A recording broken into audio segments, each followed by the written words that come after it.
Breaking news. Appeal Court shifts Kanu's Joinder application to March 7, 2023. The Abuja Division of the Court of Appeal has shifted the hearing to March 7, 2023 in an application filed by the detained leader of Indigenous People of Biafra, IPOB Nnamdi Kanu, seeking to be joined in the appeal challenging the prescription of the group by the federal government of Nigeria.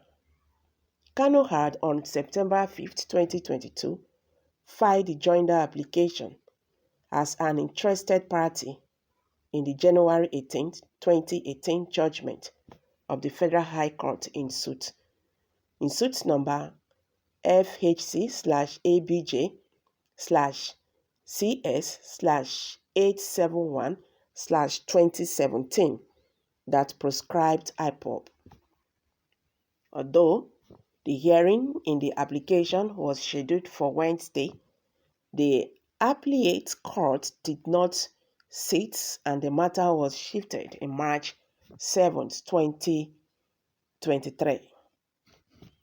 The lead counsel to Kanu, Chukwuma Nwachukwu San, who filed the process, said his client was appealing the judgment of the trial court, which was rendered without hearing from him. Kanu, who expressed dissatisfaction with the judgment, has proposed to challenge it on appeal. In his proposed grant of appeal, contended that the trial judgment erred in law when he ruled that the Honorable Attorney General, in his application, ex parte exhibited document showing the existence of a threat to national security by the respondent/applicant, and accordingly made the order by the order of 20th September 2017 proscribing the respondent/applicant organization of the firm view that the right of the applicant to private and family life freedom of expression, right to peaceful assembly, and freedom of movement have not been infringed upon. I also hold that the applicant's right to a fair hearing has not been violated by the grant on the ex parte order. On the grant, Umeh argued that the ex parte order of the prescription of the applicant and its listing as a terrorist group violated applicant's constitutional right to a fair hearing when the second respondent, consequent upon the said order declaring and proscribing the applicant as a terrorist group, arrested, detained, and is currently prosecuting the applicant on charges of terrorism and as a member/leader of the applicant on 6-count charges solely predicated on the said order pending on appeal. That's charging the applicants with offenses enumerated above, which offenses are woefully predicated on the said ex parte order and upon which applicant was not on notice, violated applicant's constitutional rights, including particularly in his right to a fair hearing, section 36(1) in brackets of the Constitution of the Federal Republic of Nigeria as amended. Thereafter, the Constitution provides the follows: in the determination of his civil rights and obligations, including any question and determination by or against any government or authority, a person should be entitled to a fair hearing within a reasonable time by a court or other tribunal established by law and constituted in such manner as to secure its independence and impartiality.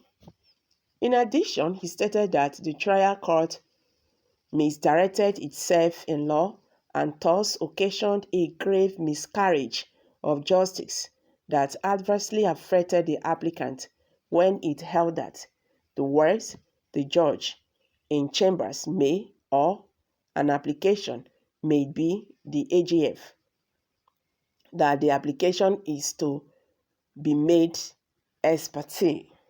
The trial judge lifted the words in small close quotes from Section 2, 1 in brackets, C in brackets of the Terrorism Prevention Amendment Act in 2013, which had used judge in chambers, not ex parte, in enacting the procedure for obtaining an order of prosecution and declaration of an entity as a terrorist organization. On the clear divergence between judge in chambers and ex parte, the current and tried law is as follows. The plain meaning of ex parte is not one and the same with judge in chambers, whereas ex parte carries elements of one party only being held even in open court, not necessarily in chambers. A judge in chambers does not mean that only one party would be heard. This well-considered position was enunciated where the Supreme Court held as follows. The Supreme Court and any other courts are enjoined by the Constitution and the rules of natural justice to observe such rules that ensure a fair hearing on trial. And this includes chamber sittings, where parties are absent and unrepresented.